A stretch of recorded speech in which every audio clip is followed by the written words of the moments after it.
Hi friends, in our time together today, I'm sharing scale exercise 33 for us to use on our low and high D whistles. Don't run away yet. I know scale exercises aren't everybody's cup of tea. However, what I want you to think about is, you know how you go to play a tune? And as you're going to play the tune, you're like, that phrasing is so difficult for me. I've got to pull that phrase out and work it and work it and work it because that runs hard. That octave jump is hard. That high note is hard. Whatever it might be. As you're learning to play a tune, you're going, well, that's difficult. What if you had the opportunity to develop and work on some of these skills without having to worry about playing a tune? You're just focused on the skill. That's what scale exercises are for. Some scale exercises are simply playing a scale.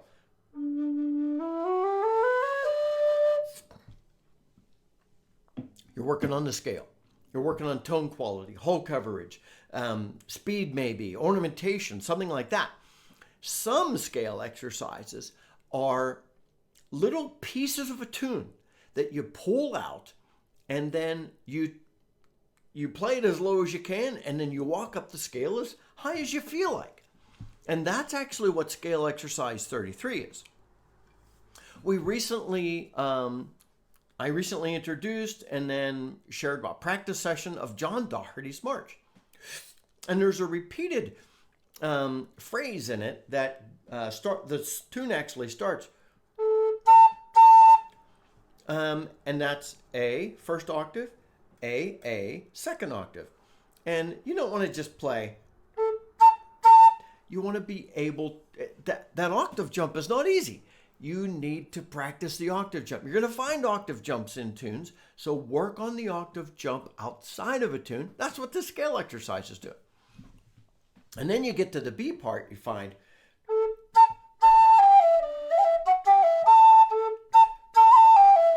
okay? And so you're getting that phrase.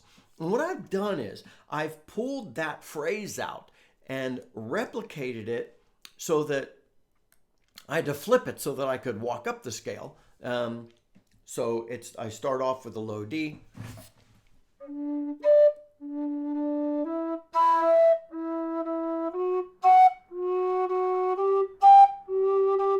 Okay, and you walk up as high as you can. I'm taking us up to the C sharp. If you can't go that high, that's okay. And then on the way down, I'll start lower.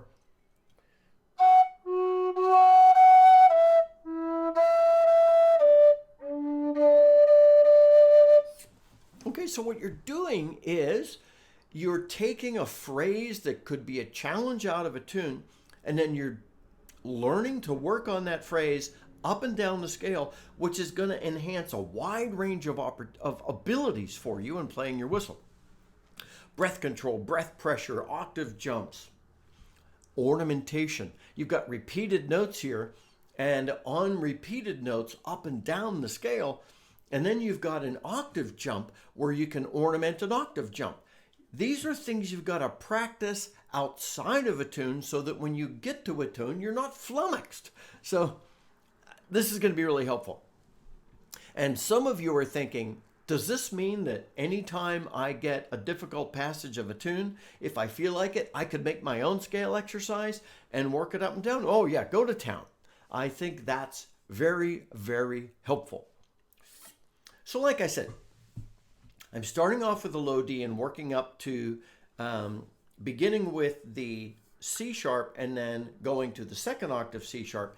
If going that high is a challenge, don't force yourself. Just try it and give yourself a break if it's too tough. And then we're going to come back down. So I'm going to play through the exercise first, and then we're going to talk about particularly breath pressure and ornamentation ways to use this exercise.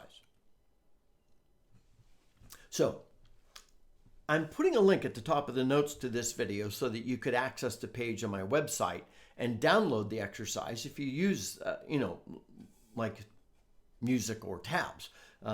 But I also am just going to walk us through the exercise.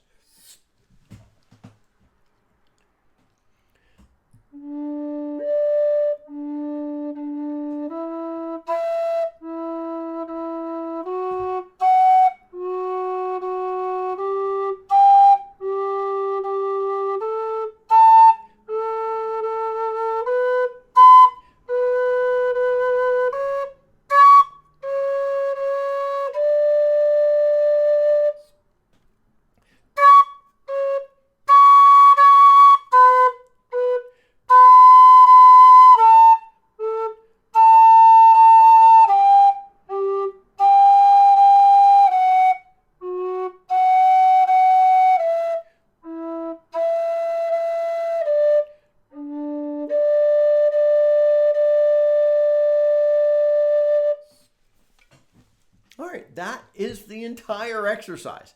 So it's not huge. It's not like overly challenging to remember. However, here's the first thing. In using this exercise, when you're just getting started playing the whistle, doing an octave jump is kind of a big deal. You've got to stop, you've got to think, you've got to push. This scale exercise is intended to help us become fluid so that you can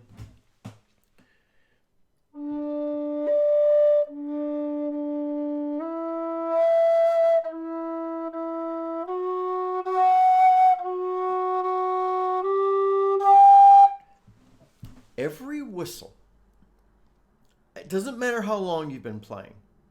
You might have started yesterday. You might have started 50 years ago. You get a new whistle. You need to learn how that whistle wants to be played.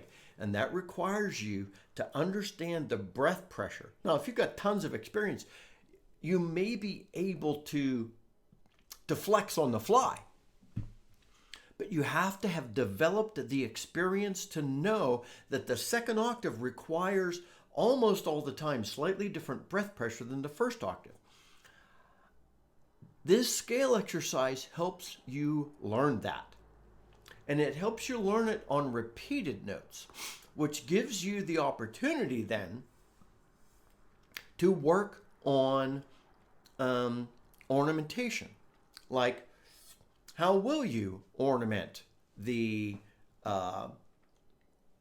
like going from first octave D, second octave D, first octave D, first octave D? Am I limited to a crayon there? You know, but try things out. Experiment. It is so, I like to harp on this. It's really important for you and me to experiment. Try things out. Scale exercises give us the perfect opportunity to be in the lab without being on stage.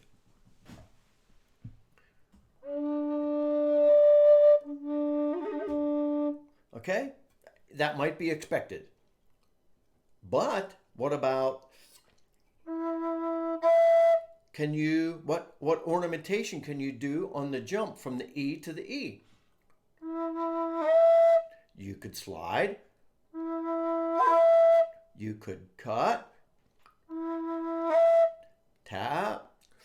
You can do a roll. You can play with your vibrato if you want. Then you go back down and you've got a repeated note.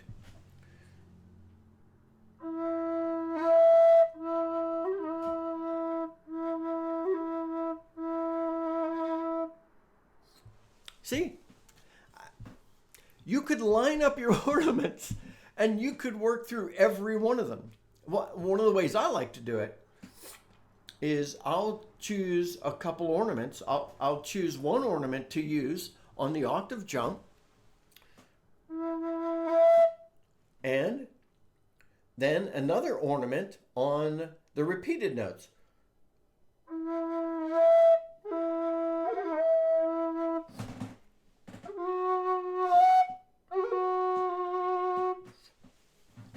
It doesn't have to be amazing. It is practice.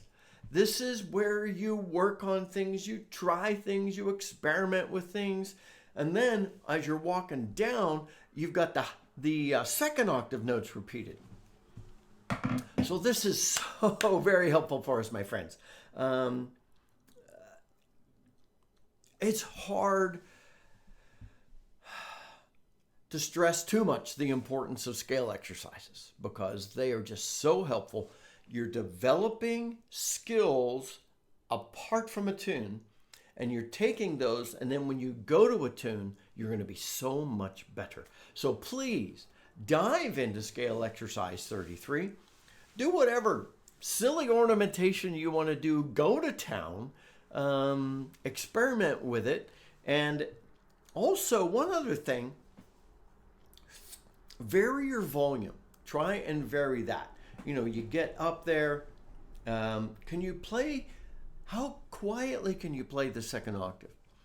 What's going to be your baseline for the volume on the second octave? And think about tone quality as you're doing that. So many important things here. I do hope that you enjoy scale exercise 33. I know you're going to benefit from it. And if you're just checking us out because you need scale exercises, please join our amazing community. Please subscribe because we'd love to welcome you in. Until next time, my friends, this is Scott Shade. Happy whistling.